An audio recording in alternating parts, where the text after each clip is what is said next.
வணக்கம். இது தி deep dive. இன்னைக்கு நாம ஒடிசால மெடிக்கல் அட்மிஷன்ஸ் பத்தி கொஞ்சம் விரிவாக பார்க்க போறோம்.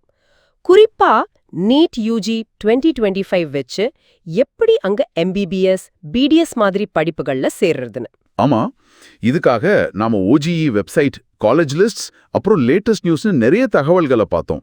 சரி, இந்த அலசலோட நோக்கம் என்னன்னா, உங்களுக்கு தகுதி என்ன, அட்மிஷன் ப்ராசஸ் எப்படி நடக்குது, முக்கியமான காலேஜஸ், அப்புறம் செலவு எவ்வளவு ஆகும்னு ஒரு தெளிவு கொடுக்கறது தான். கரெக்ட். முக்கியமா எம்பிபிஎஸ், பிடிஎஸ், அப்புறம் ஆயுஷ் கோர்சஸ், பிஏஎம்எஸ், பிஹெச்எம்எஸ் பத்தியும் பேசுவோம். சூப்பர். அப்போ முதல்ல தகுதி பத்தி ஆரம்பிக்கலாமா? என்னென்ன தேவை? கண்டிப்பா. First and foremost, NEET UG 2025ல குவாலிஃபை ஆயிருக்கணும். இது ரொம்ப முக்கியம். அந்த குவாலிஃபைங் பெர்சன்டைல் கொஞ்சம் சொல்லுங்களேன். பொது பிரிவு, அதாவது ஜெனரல், அப்புறம் இடபிள்யூஎஸ் கேட்டகரிக்கு 50வது பெர்சன்டைல் வேணும். எஸ்சி/எஸ்டி பிரிவினருக்கு 40வது பெர்சன்டைல் போதும். ஓகே. பிடபிள்யூடி கேண்டிடேட்ஸ்க்கு? பொது பிடபிள்யூடிக்கு 45வது, எஸ்சி/எஸ்டி பிடபிள்யூடிக்கு 40வது பெர்சன்டைல். இங்க ஒரு சின்ன விஷயம் கவனிக்கணும்.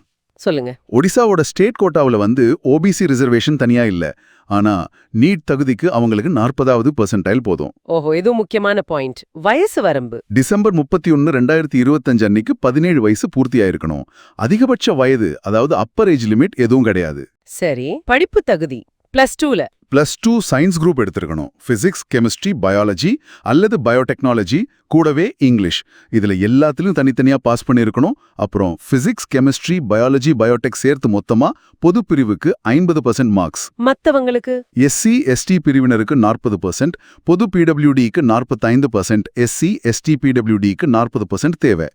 பிஹெச்எம்எஸ் படிக்கணும்னா பயாலஜி அல்லது பயோடெக் படிச்சிருக்கணும். ரொம்ப முக்கியமா அந்த இருப்பிட சான்றிதழ் பத்தி சொல்லுங்க. ஆமா, 85% ஸ்டேட் கோட்டா சீட்டுக்கு நீங்க ஒடிஷாவோட நிரந்தர பூர்வீக குடியுரிமை பெற்றவர்னு நிரூபிக்கணும். அதுக்கு ரெசிடென்ஸ் அல்லது நேட்டிவிட்டி சர்டிஃபிகேட் ஃபார்ம் 3 அப்படிங்கிறது கண்டிப்பா வேணும். All India service officers, Odisha cadre பிள்ளைகளுக்கு இதுல விலக்கு இருக்கு. அப்போ வெளிமாநில மாணவர்கள் நிலைமை, அவங்களுக்கு வாய்ப்பே இல்லையா? ஸ்டேட் கோட்டா எம்பிபிஎஸ், பிடிஎஸ் இடங்களுக்கு பெரும்பாலும் வாய்ப்பில்ல.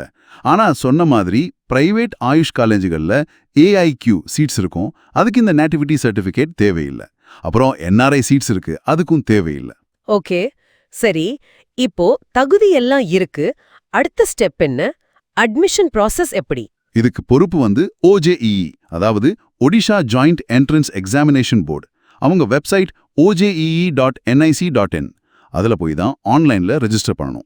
ரெஜிஸ்ட்ரேஷன் ஃபீஸ் 1000 ரூபாய். இது நான் ரீஃபண்டபிள். டேட் ஏதாவது இருக்கா? இருக்கு.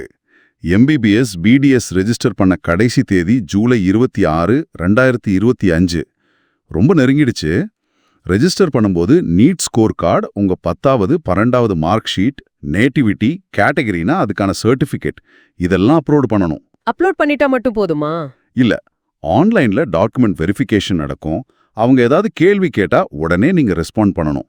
எல்லாம் சரியா இருந்தா உங்க நீட் ஆல் இண்டியா ரேங்க் வச்சு ஸ்டேட் மெரிட் லிஸ்ட் வெளியிடுவாங்க. எப்போ எதிர்பார்க்கலாம் அந்த லிஸ்ட்? எம்பிபிஎஸ், பிடிஎஸ்க்கு இறுதி மெரிட் லிஸ்ட் ஆகஸ்ட் 1, 2025 வாக்குல வரலான்னு சொல்றாங்க. அதுக்கப்புறம் கவுன்சிலிங் ஆரம்பிக்கும். பல ரவுண்டுகள் இருக்கும். சுற்று 1, 2, 3 அப்படின்னு போகுமா? ஆமா, தேவைப்பட்டா ஸ்ட்ரே வேகன்சி ரவுண்டும் நடத்துவாங்க.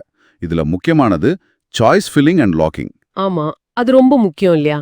ரொம்ப ரொம்ப முக்கியம். உங்களுக்கு எந்த காலேஜ், எந்த கோர்ஸ் வேணும்னு உங்க விருப்பப்படி வரிசைப்படுத்தணும். ஆன்லைன்ல நல்லா யோசிச்சு பண்ணுங்க. ஏன்னா ஒரு தடவை லாக் பண்ணிட்டீங்கன்னா அதுக்கப்புறம் மாத்தவே முடியாது. சரி, சாய்ஸ் எல்லாம் கொடுத்தாச்சு. அடுத்து சீட் அலாட்மெண்ட். உங்க ரேங்க், நீங்க கொடுத்த சாய்ஸ், உங்க கேட்டகரி, சீட் கிடைக்குதா இல்லையாங்கிறத பொறுத்து உங்களுக்கு இடம் ஒதுக்குவாங்க. சீட் கிடைச்சிருச்சுன்னு வைங்க, அப்போ நீங்க புவனேஸ்வர்ல இருக்கிற ஓஜிஇ ஆபீஸுக்கு நேர்ல போகணும். எதுக்கு? மறுபடியும் வெரிஃபிகேஷனா? ஆமா, அங்க டாக்குமெண்ட் வெரிஃபிகேஷன், அப்புறம் சில கட்டணங்கள் கட்டணும். யூனிவர்சிட்டி ரெஜிஸ்ட்ரேஷன் ஃபீஸ் மாதிரி. அங்கதான் நீங்க ஃப்ரீஸ் பண்றீங்களா இல்ல ஃப்ளோட் பண்றீங்களான்னு சொல்லணும். அது என்ன ஃப்ரீஸ் ஃப்ளோட்? கொஞ்சம் புரியற மாதிரி சொல்லுங்க. சொல்றேன். ஃப்ரீஸ் பண்ணிட்டீங்கன்னா உங்களுக்கு கிடைச்ச சீட்டை ஏத்துக்கிட்டீங்கன்னு அர்த்தம். நீங்க அடுத்த ரவுண்ட் கவுன்சிலிங்குக்கு போக மாட்டீங்க. ஓகே. ஃப்ளோட் அப்படின்னா கிடைச்ச சீட்டை தற்காலிகமா ஏத்துக்கிறீங்க. ஆனா இதை விட பெட்டரா ஏதாவது காலேஜ் கிடைக்குமானா அடுத்த ரவுண்ட்லயும் கலந்துக்குவீங்க. புரிஞ்சுது. அப்போ பெட்டர் காலேஜ் கிடைச்சா அதை எடுத்துக்கலாம், இல்லன்னா இந்த சீட் இருக்கும். அதேதான். இது முடிஞ்சதும் ஃபைனலா அட்மிஷனுக்கு அந்தந்த காலேஜுக்கு ரிப்போர்ட் பண்ணணும். சரி, ஒடிஷால டாப் காலேஜஸ்னு எதை சொல்லலாம்? எவ்ளோ சீட்ஸ் இருக்கும் தோராயமா? எம்பிபிஎஸ்க்கு வந்து கிட்டத்தட்ட ஒரு 2500க்கு மேல சீட்ஸ் இருக்குன்னு சொல்லலாம். சில சோர்ஸ்ல கொஞ்சம் கூட குறைச்சலா இருக்கு. கவர்மெண்ட் காலேஜ்ல எஸ்சிபி மெடிக்கல் காலேஜ் கட்டக் ரொம்ப பழமையானது. அப்புறம் எம்கேசிஜி பெர்ஹம்பூர், விம்சார் புர்லா, எய்ம்ஸ் புவனேஸ்வரம் ஒரு பெரிய பேர். பிரைவேட்ல KIMS Bhubaneswar, IMS and SUM hospital Bhubaneswar, hitech medical college Bhubaneswar இதெல்லாம் நல்லா போயிட்டு இருக்கு. பிடிஎஸ்க்கு Kalinga institute of dental sciences, hitech dental college, IMS dental college எல்லாமே புவனேஸ்வர்ல இருக்கு. ஆயுஷ் படிப்புகளுக்கு பிஏஎம்எஸ், பிஹெச்எம்எஸ். பிஎம்எஸ்க்கு ஒரு 400க்கு மேல ஸ்டேட் கோட்டா சீட்ஸ் இருக்கு. கவர்மெண்ட் காலேஜஸ் பூரி, பாலங்கீர், கஞ்சம்ல இருக்கு. பிரைவேட்லயும் சில காலேஜஸ் இருக்கு. பிஹெச்எம்எஸ்க்கு ஒரு 130க்கு மேல ஸ்டேட் கோட்டா சீட்ஸ். இதுக்கும் கவர்மெண்ட் பிரைவேட் காலேஜஸ் இருக்கு. புவனேஸ்வர், ரூர்கேலா, ஷம்பல்பூர்ல கவர்மெண்ட் இருக்கு. ஓகே, இப்போ முக்கியமான கேள்வி, செலவு. எம்பிபிஎஸ் படிக்க எவ்ளோ ஆகுவாங்க? இதுதான் நிறைய பேர் கேக்குறது. கவர்மெண்ட் காலேஜ்ல பரவாயில்ல, வருஷத்துக்கு ஒரு 30,000ல இருந்து 40,000 ரூபாய் வரைக்கும் டியூஷன் ஃபீஸ் இருக்கலாம். ஓ, அது ரொம்ப குறைவா இருக்கே. ஆமா, ஆனா பிரைவேட் காலேஜ் போனா கதை வேற. எப்படி? பெரிய வித்தியாசம் இருக்கு. உதாரணமா, ஹைடெக் மாதிரி காலேஜ்ல வருஷத்துக்கு 5.5 லட்சம்ல இருந்து 6.5 லட்சம் வரைக்கும் ஆகலாம். அதே சமயம் கிம்ஸ், ஐஎம்எஸ் அண்ட் சும் மாதிரி டீம்ட் யூனிவர்சிட்டிஸ்ல வருஷத்துக்கு 18.5 லட்சத்துல இருந்து 20 லட்சம் ரூபாய் வரைக்கும் கூட ஃபீஸ் இருக்கு. என்னது, வருஷத்துக்கு 20 லட்சமா? அடேங்கப்பா. ஆமா, இது வெறும் டியூஷன் ஃபீஸ் மட்டும்தான். ஹாஸ்டல், மெஸ் எல்லாம் தனி. அதுக்கு ஒரு 75,000ல இருந்து 1.2 லட்சம் வரைக்கும் தனியா ஆகும். இது தமிழ்நாட்டோட ஒப்பிடும்போது எப்படி இருக்கு? அங்கேயும் பிரைவேட் ஃபீஸ் அதிகம் தானே? தமிழ்நாட்டிலயும் பிரைவேட் ஃபீஸ் அதிகம்தான். ஆனா ஒடிஷாவில் சில டாப் பிரைவேட் காலேஜஸ் ஃபீஸ் ரொம்பவே அதிகமா தெரியுது. இதனால கூட சில மாணவர்கள், அதாவது ஒடிஷா மாணவர்கள் கூட ஃபீஸ் குறைவா இருக்கிற மற்ற மாநிலங்கள்ல முயற்சி பண்ணலாம். அதே மாதிரி தமிழ்நாட்டில இருந்து போறவங்களும் கவர்மெண்ட் சீட் கிடைச்சா பரவாயில்ல, பிரைவேட்னா ரொம்ப யோசிப்பாங்க. அப்போ சுருக்கமா ஒடிசா ஒரு ஓபன் ஸ்டேட்டா இல்லையா வெளிமாநில மாணவர்கள் சேர? பெரும்பாலும் இல்லைன்னு தான் சொல்லணும். எம்பிபிஎஸ், பிடிஎஸ் ஸ்டேட் கோட்டா சீட்ஸுக்கு ஒடிஷா நேட்டிவிட்டி கட்டாயம். அதனால முழுசா ஓபன் ஸ்டேட் கிடையாது.